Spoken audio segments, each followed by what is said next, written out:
We took it for granted that all those ambulance companies would take care of us.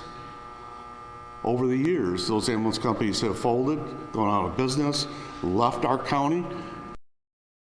In an emergency, you want an ambulance there right away. Unfortunately, that's not what always happens. Back in January, Flushing Mayor Joseph Karliczek said the city had an ambulance response time crisis.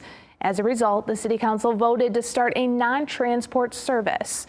Starting Monday, for the first time, Flushing will have paramedics that will respond to calls in the city. These are trained first responders. The first 4 minutes are very important.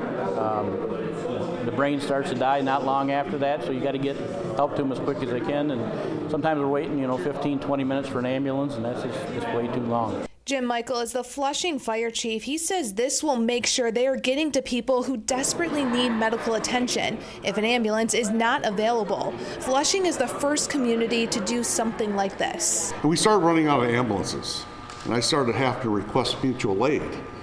And as far as Perry, Michigan, to send an ambulance crew into Flint City for a full arrest, those are really haunting times.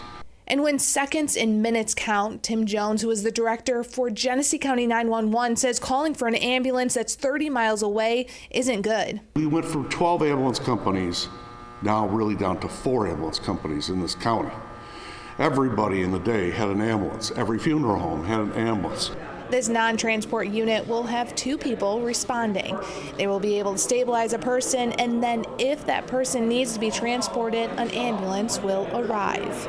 For about 2 years, Joseph Karliczek, the mayor of Flushing, says police have been doing this job. Since April of 2022, law enforcement has answered 40 to 60 medical calls per month in the city. Our system will remove the burden off of our police officers' backs who have been answering for the past 2 years critical medical emergencies when ambulances simply were not available. Back in March, Mayor Karliczek told me that based on 911 data, the response times for EMS was about 12 minutes in the city.